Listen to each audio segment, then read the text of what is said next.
একটা কপি একসময় 150 টাকা দিয়েও কিনে খেয়েছি, তারপর 100 টাকা, 50 টাকা, এই করতে করতে এক পর্যায়ে এসে মাত্র এখন 3-4 টাকা পিস হয়ে গেছে। কৃষকের যা হবার তা হয়ে গেছে। এখন আমরা কি করতে পারি? এগুলো তো আর নষ্ট করা যাবে না।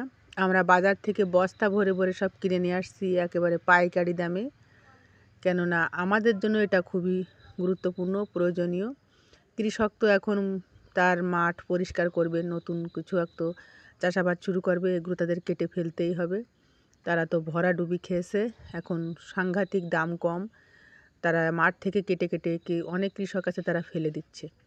যাই হোক, আমাদের তো অনেক গবাদি পশু আছে, আর এখন শীত কমে যাচ্ছে, বাঁধাকপিতে স্বাদও কমে আসবে, একটা গন্ধ বের হবে, ততটা স্বাদের নেই আগের মতো।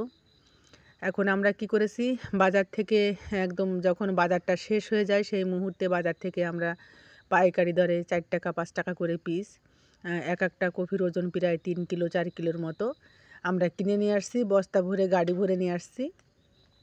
কেননা আমাদের আছে গবাদি পশু, আর কুটো খড়েরও অনেক দাম, সেই জন্য সাশ্রয়ের জন্য চিন্তা করলাম যে এটা গরুকে খাওয়ালে পুষ্টি ভালো পাবে, গরুর দুধ ভালো হবে, কারণ এটা নরম কাঁচা ঘাসের সমতুল্য বললেই চলে। আর কুটো তো সবসময় খেয়ে থাকে খড় কুটা শুকনো খাবার, এই খাবারটা গরু বাছুর বেশি পছন্দ করে খায়, আমার হাঁস মুরগিরাও অনেক পছন্দ করে। আমি এর থেকে কিছু অংশ হাঁস মুরগির জন্য রেখে দিব, আর কিছু অংশ গরুকে দিব। প্রায় দিনই বাজার থেকে আমরা এখন এটা কিনে নিয়ে আসছি, যথেষ্ট সাশ্রয়ের জন্য বেশ সুবিধা মনে হয়। যারা যারা কৃষকরা আছেন, যারা গরু আছে তাদের বাড়িতে, তারা আসলে লস হয়ে গেলে একেবারে যে লস হবে সেটা কোনো কথা নয়, আপনার গবাদি পশুকে খাওয়াতে পারবেন। আর হাঁস মুরগি, রাজহাঁসরা তো বেশি পছন্দ করে খায়, রাজহাঁসের সব থেকে বেশি পছন্দ বাঁধাকপি। আমাদের তো রাজহাঁস নাই এই মুহূর্তে, চীনা হাঁস আছে, মুরগি আছে, এরাও অনেক পছন্দ করে খায়, আর নিজেরা কটা খেয়ে পারা যায়। যাই হোক, আপনাদের জন্য একটা ভালো সুন্দর একটা ভিডিও নিয়ে আসলাম।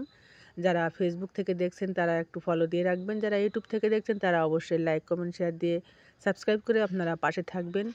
আর নতুন নতুন ভিডিওগুলো আপনাদের কাছে খুব দ্রুত পৌঁছে দেওয়ার চেষ্টা করব। মোটা মোটা করে কেটে নিয়েছি, কেননা গবাদি পশু বলতে এখানে গরুদের তো বেশি ছোট করে কাটার কোনো প্রয়োজনই আসে না, আস্ত দিলেই তাই তারা কামড়িয়ে কামড়িয়ে খেয়ে ফেলে। তারপর আমি একটু মোটামুটি সাইজ করেছি। এখন গোয়াল ঘরের দিকে গেলাম, দেখতেই পাচ্ছেন আমার গরু কতটা উতলা হয়ে পড়েছে। আর এটা দুধের গাভী, প্রায় 2 মাস আগে বাচ্চা হয়েছে। আর খড়কুটোর বেশ একটু ঘাটতি বর্তমানে, চারিদিকে সবুজ ঘাসও পাওয়া যায় না তেমন একটা। এ ধরনের সবজি মাঝে মাঝে কিনে যদি খাওয়ানো হয় তাহলে পুষ্টির কোনো ঘাটতি আমার মনে হবে না আর। আজকে দেখলাম দুধও তুলনামূলক একটু বেশি হয়েছে, তাহলে বুঝতেই পারলাম যে খড়কুটোর পাশাপাশি এমন সবজিরও প্রয়োজন আছে। ভালো থাকবেন সবাই।